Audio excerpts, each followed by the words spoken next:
Seja bem-vindo, então, ao primeiro episódio, a primeira videoaula, enfim, desse curso, desse breve curso simplificado, apresentado de maneira muito reduzida, assim, mas ao mesmo tempo sem tentar ser técnico, repetitivo. Eu estou num lugar maravilhoso para gravar com vocês. Eu escolhi muitos lugares, mas Deus quis que fosse assim. Aqui em Goiás, eu estou em Goiás, conduzindo os exercícios espirituais das irmãs, e então vocês vão escutar os passarinhos, vocês vão escutar, quem sabe, um galo cantar. Nós estamos em um ambiente reservado, de muita oração. E eu aproveitei esse tempo para falar com vocês sobre Maria. Então, esse curso de Mariologia, que vai ter 5 aulas, e me parece que essa vai ser a mais longa. De fato, as outras tendem a ser mais objetivas, em que nós vamos falar sobre os 4 dogmas marianos. 4 dogmas marianos que estão divididos assim entre os dogmas antigos e os dogmas modernos. Eles são modernos no sentido de que não são tecnológicos, assim, né? Não no sentido assim de moderno, mas de que vem de fato dos últimos anos, das últimas décadas aí, do último século, a gente poderia dizer. Mas a gente vai falar disso nas próximas aulas. Hoje a ideia é fundamentar bem, dar uma base bem sólida para a ideia de Maria Santíssima dentro da teologia, tá? Por que é que nós podemos fazer Mariologia? Tem um galo cantando aqui, de novo. Hoje vai ter galo para janta. Por que é que nós podemos fazer Mariologia? Por que a gente não tem, por exemplo, na teologia, uma Paulologia, uma Pedrologia, se também Paulo e Pedro fazem parte da graça redentora de Deus, estão lá no caminho da história da salvação, né? Porque foram grandes apóstolos. De Pedro, a gente pode fazer uma teologia sobre Pedro, de Paulo também. Podemos fazer uma teologia sobre Paulo, agora sobre Maria Santíssima. Ela acaba sendo um lugar teológico, a partir do qual se pode falar de Deus. Maria Santíssima é a mulher que realiza o vínculo profundo entre a humanidade e Deus. Veja bem, então a gente vai falar um pouquinho também de fundamentos bíblicos. Eu vou citar o Denzinger, que é o documento que reúne os textos do magistério da igreja. Eu vou citar a Sagrada Escritura, evidentemente, mas nas minhas mãos eu vou ter sempre um único livro, que eu quero sugerir como bibliografia, tá? Esta é a bibliografia porque ela é simplificada, na verdade. Eis aí tua mãe, síntese de Mariologia, do Dom Leomar Brustolin, publicado pela Paulinas. Dom Leomar Brustolin, que atualmente é o arcebispo de Santa Maria, no Rio Grande do Sul, foi meu professor, uma pessoa a quem eu quero muito bem. Publicou uma belíssima síntese de Mariologia, voltada para as pessoas mais leigas, não mais simples no sentido assim, né, mais leigas, mas para as pessoas que ainda não têm toda uma base teológica, que não estudaram teologia e que querem conhecer, visto que esse nosso curso é voltado para você, que fez o caminho com a irmã Zélia, não é? E agora no final a gente faz um aprofundamento. E eu queria partir do dado bíblico com você. Maria é uma mulher muito simples, verdade ou não é? Você que com certeza estudou, você certamente percebeu que Maria é uma mulher da humildade. Maria é uma mulher simples. E, de fato, ela está presente nos momentos mais importantes da história da salvação, mas aparece sempre assim, na simplicidade, no mistério da simplicidade. E eu queria falar com você justamente sobre isso. Quando o anjo do Senhor apareceu a Maria Santíssima, se você pode agora, faz uma pausa no vídeo, Pega a sua Bíblia, tá? Porque eu estou falando com você de textos que estão no capítulo 1 e depois vão até o capítulo 2. Veja bem, o que acontece? Maria, ela tem uma graça profunda de ter nascido no lugar mais simples possível em Israel, que é Nazaré. Nazaré, que é conhecida pelos judeus como a flor de Israel, a flor mais simples, como talvez aquela boca de leão que nasce no campo. Ela nasceu na simplicidade, uma menina muito simples, só que visitada pelo anjo. Ela, na sua simplicidade, porque sim, simples, acolheu o anúncio do anjo. Quando nós formos falar do dogma de Maria Imaculada, nós vamos entender que Maria Santíssima ela é preservada do pecado original para que ela pudesse ser tão livre, porque o pecado nos limita, ela pudesse ser tão livre para dizer não quando o anjo viesse, que ela livremente diz sim. Ela não foi preservada do pecado original para ser manipulada por Deus para dizer sim quando o anjo viesse. Ela foi, na verdade, preservada da mancha do pecado original por antecipação, como diz o texto do dogma, porque ela era escolhida por Deus, eleita por Deus, a plena da graça, que caritomene, tão cheia da graça que ela já foi agraciada desde o ventre materno de sua mãe, que ela podia dizer, não, eu não aceito esse projeto em mim. Assim Deus teve de Maria toda a liberdade para que ela dissesse, sim, faça-se em mim segundo a tua vontade. A gente já conhece esse texto, né? Maria, então, é a mulher que disse sim. Mas veja bem, eu queria falar sobre 3, e preciso ser rápido para isso, porque eu costumo me alongar muito e o vídeo vai ficar muito comprido. Mas veja bem, Maria está presente em 3 momentos importantes que a gente podia chamar assim de as 3 fases da vida espiritual. Uma delas, eu queria contar a história então de Zacarias. Por exemplo, Zacarias era um sacerdote em Haim Karem, uma cidadezinha onde ele era assim o chefe da sua família, ele era de tribo sacerdotal, esposo de Isabel, tinha muitos servos, era um homem já de idade que conhecia a lei e um homem de muita sorte. Lucas diz que caiu a sorte sobre ele para na festa entrar. Era só nesse momento que se entrava no Santo dos Santos, no Kadoshim, o lugar onde estava a Arca da Aliança.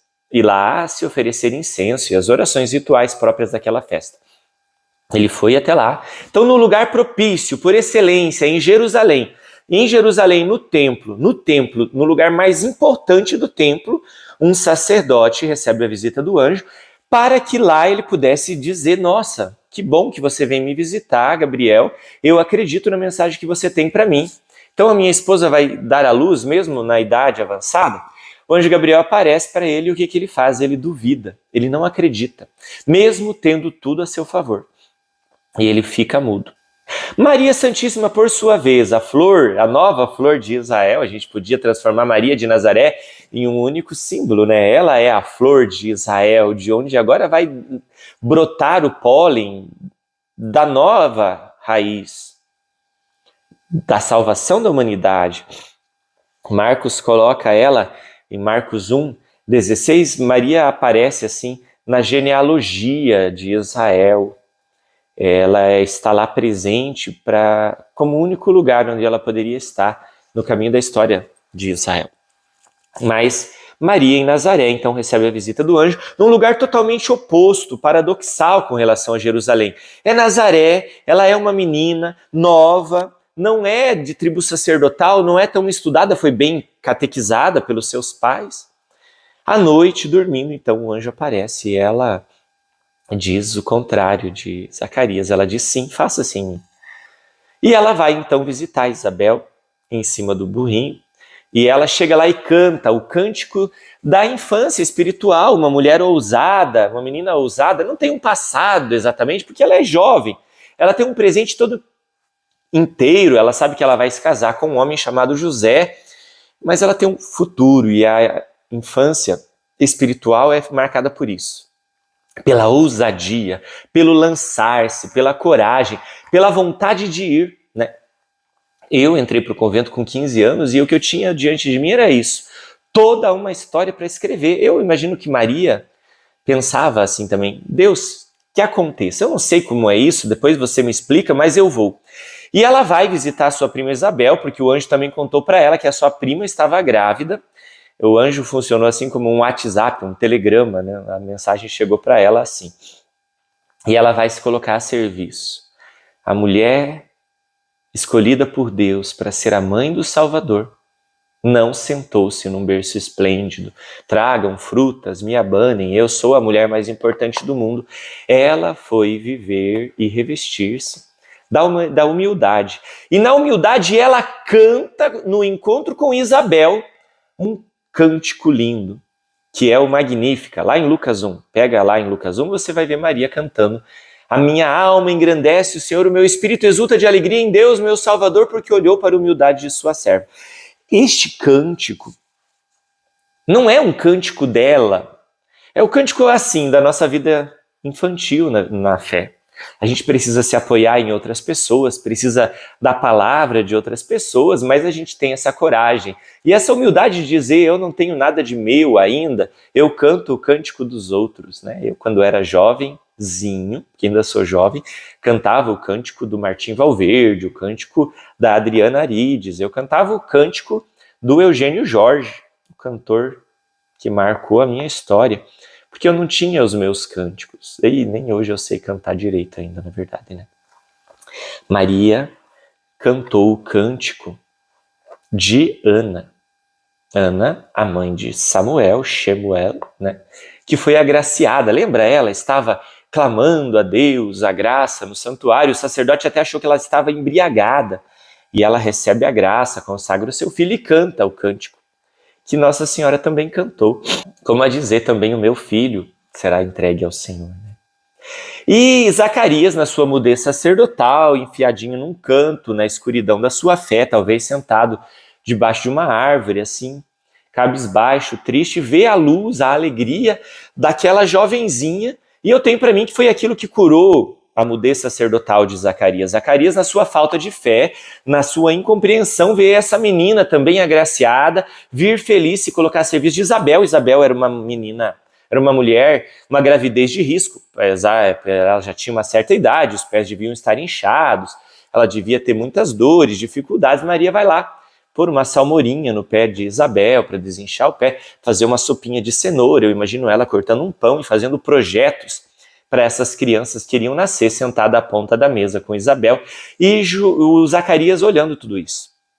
E enquanto ele olha, sua escuridão e sua mudez e a sua tristeza vão sendo transformadas em luz, em um cântico e em alegria ao contemplar a mãe do Salvador ali se colocando a serviço, e ele entende então que se Deus quer, ele pode fazer.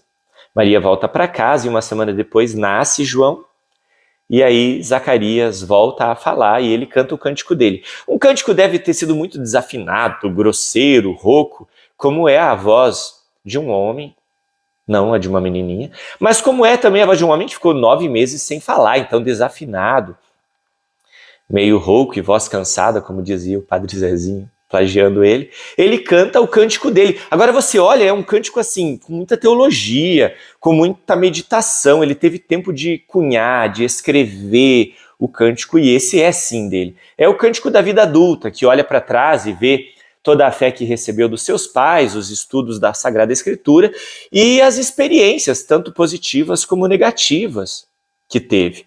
Então é um cântico já do caminho, que olha, ainda tem muita coisa para frente, mas já tem muita experiência no passado. Então ele canta o bendito, né, o Benedictus, está lá também em Lucas, você pode conferir, eu não posso parar aqui, porque o vídeo está ficando muito longo, mas vai passar um tempo também, Maria vai dar à luz, vai ter todo um sofrimento, e eu queria olhar lá em Lucas 2 com você, quando ela vai no templo, encontra o velho Simeão e a velha Ana. Vocês podem perceber, Ana tinha sido casada por tantos anos, estava lá no templo esperando esse menino que um dia ia aparecer pela promessa. Simeão também ele encontra, então, Simeão e Ana, e eles também vão no encontro, claro, com Jesus, mas com Maria Santíssima, ela está presente lá também nesse momento. E quando entrega o menino, uma profecia terrível cai sobre ela, uma espada vai transpassar o seu coração. E a partir desse momento, com certeza, essas palavras ficaram no coração dela. Tanto que tudo o que o menino fazia, tudo o que acontecia na história desse menino, ela guardava e meditava no seu coração para entender qual seria o momento, a hora dela, a hora em que o seu coração seria transpassado também. E Simeão também canta o cântico dele. O cântico já da vida espiritual madura, dos anos que se completam, de olhar para frente e ver que não é preciso ter mais nada, de que as profecias do passado se realizaram, né? E aí então ele canta um cântico suave, curto, como é a gratidão. É um cântico de gratidão, é o Nunc Dimittis, que diz assim: deixai agora, Senhor, que os meus olhos se fechem, pois eles já viram a salvação que prometestes. É um cântico lindo, maravilhoso. Veja lá, está em Lucas 2, lá nos versículos 30 e alguma coisa. Então Maria, ela se inscreve no projeto de salvação e a gente vai fazer teologia sobre Maria, não porque ela falou muitas coisas. Olhe a Bíblia, olhe concretamente a Bíblia. Maria foi uma mulher do silêncio. A palavra esteve nela, no seu ventre. E porque a tocou, a gente pode fazer mariologia. Não porque ela falou muitas coisas. E se a palavra esteve no seu ventre, ela também vai meditar todas as palavras que a palavra mesma, o seu filho, vai revelar. Ele é o revelador do Pai. Então Maria Santíssima só é vista no projeto de salvação assim, à luz do projeto de Deus. Quando nós formos meditar os dogmas marianos, nós vamos ver que, na verdade, ela está no ordenamento das respostas sobre o Filho, sobre a Trindade, quando se vão combater heresias que confundem a natureza de Deus. E aí sim, dentro desse ordenamento, por exemplo, Maria, Mãe de Deus, a Theotokos, a gente vai entender que ela é, na verdade, a Mãe de Deus, porque foi necessário que Deus se encarnasse por inteiro. Somente aquilo que é assumido é redimido, é o princípio. E se ele assumiu toda a humanidade, ele vai assumir também, assim, uma língua, uma cultura, uma fé, uma mãe.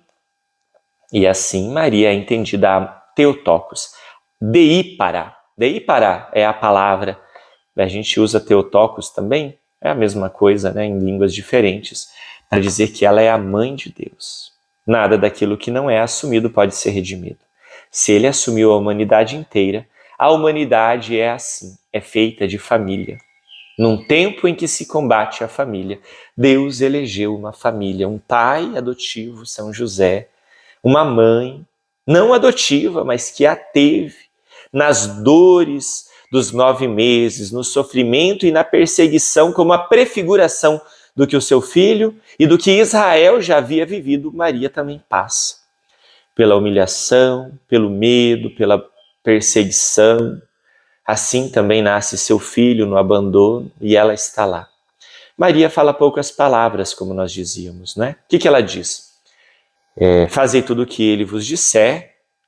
Ela diz no milagre das bodas de Caná. Ela canta, como eu disse, este cântico. Ela quase não diz mais nada, porque não é necessário que ela fale tanto. Ela ouve. Ela é a mulher do silêncio, da contemplação. Ela é aquilo que traz à vida tudo aquilo que era cinza pela morte que o pecado tinha nos conquistado.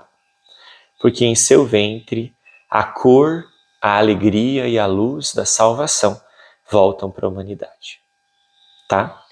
Eu quero terminar esse capítulo dizendo para você que nos próximos 4 dogmas nós vamos fazer assim.